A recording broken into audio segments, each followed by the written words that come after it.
Soybean, कापूस यासह इतर शेतमालाच्या आधारभूत किमतीप्रमाणे शासनाकडून शेतीमाल खरेदी करण्यात यावा, याकरिता योग्य नियोजन व उचित कार्यवाही करावी, राष्ट्रीय किसान मोर्चाची मागणी.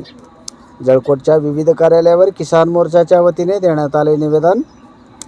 नमस्कार, सर्वसामान्यांच्या व्यथा मांडणाऱ्या या केजे न्यूज इंडिया मराठीच्या बातमीपत्रात आपले स्वागत आहे. मी मारुती गुंडीले नळगीरकर. पाहूया आजची ठळक बातमी.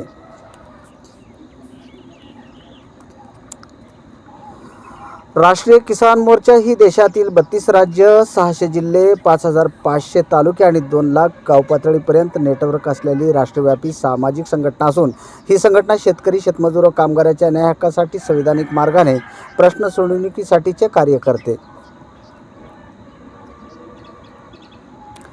शेतकऱ्याच्या शेतमाल उत्पन्नाचे योग्य विकास विनिमयन करण्याची संपूर्ण जबाबदारी कृषी उत्पन्न बाजार समिती, महाराष्ट्र शासनाचे प्रतिनिधी माननीय जिल्हाधिकारी साहेब आणि पणन महामंडळ या 3 स्तरावरील प्रशासकीय अधिकाऱ्यांचे आहे, असे मत संघटनेने दिलेल्या निवेदनात नमूद करण्यात आले आहे. हे निवेदन लातूर जिल्ह्यातील जळकोट तालुक्यातल्या कृषी उत्पन्न बाजार समिती जळकोट यांच्याकडे दिनांक 3 डिसेंबर 2025 रोजी देण्यात आले आहे.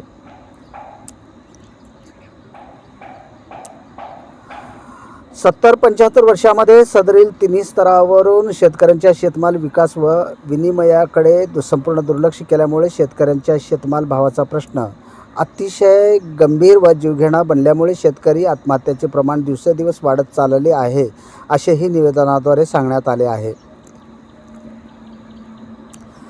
या प्रश्नाने उग्र रूप धारण केले असल्याचा रोज अनुभव होत आहे. आतापर्यंत जवळपास 6 लाख शेतकऱ्यांनी आत्महत्या केल्याची आकडेवारी चर्चिली जात असल्याचे मतही निवेदनात नमूद करण्यात आले. त्यामुळे शेतकऱ्यांचा कोणीही वाली नाही म्हणून शेतकऱ्यांना मरण पत्करावे लागत आहे, असे सर्वसामान्य शेतकऱ्यांचे मत बनले असल्याचेही निवेदनात स्पष्ट करण्यात आले आहे.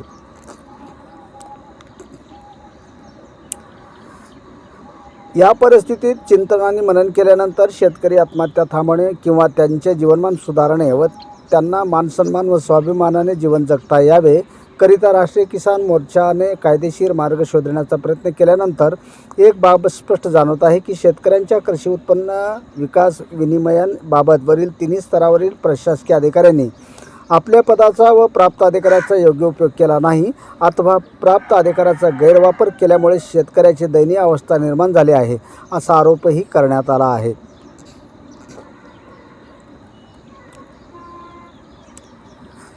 वरील 3ही अधिकाऱ्यांनी जाणीवपूर्वक या शेतकऱ्याच्या उत्पन्न विकास व विनिमयन आणि नियोजन याकडे दुर्लक्ष केल्यामुळे शेतकरी अडचणीत आले असल्याचेही विचार निवेदनाद्वारे व्यक्त करण्यात आले आहेत.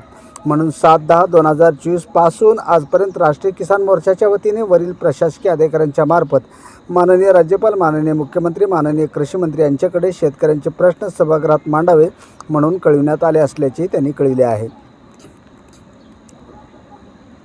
ही नैतिक जबाबदारी जे आमदार खासदारवर आहे त्यांच्यापर्यंत विविध स्तरावरून निवेदने पोहोचवण्याचे प्रयत्न केल्याचेही सांगण्यात येते. शेतकऱ्यांच्या हितासाठी 3 स्तरीय अधिकाऱ्यांनी त्यांना देण्यात आलेल्या अधिकाराची अचूकपणे अंमलबजावणी करावी, अशी विनंती या निवेदनाद्वारे करण्यात आली आहे.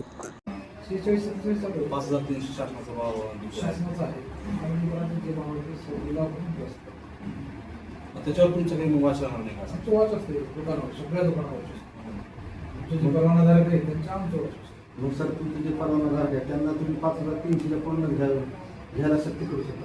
शासनाचा हमी भाव आहे. शासनाच्या भावाशी तुमच्या म्हणजे काही शासनाचा भाव हे फिक्स करून दिलेला आहे. आमचा भाव आम्ही ठरवत असतो. लातूरून भाव निघतो त्या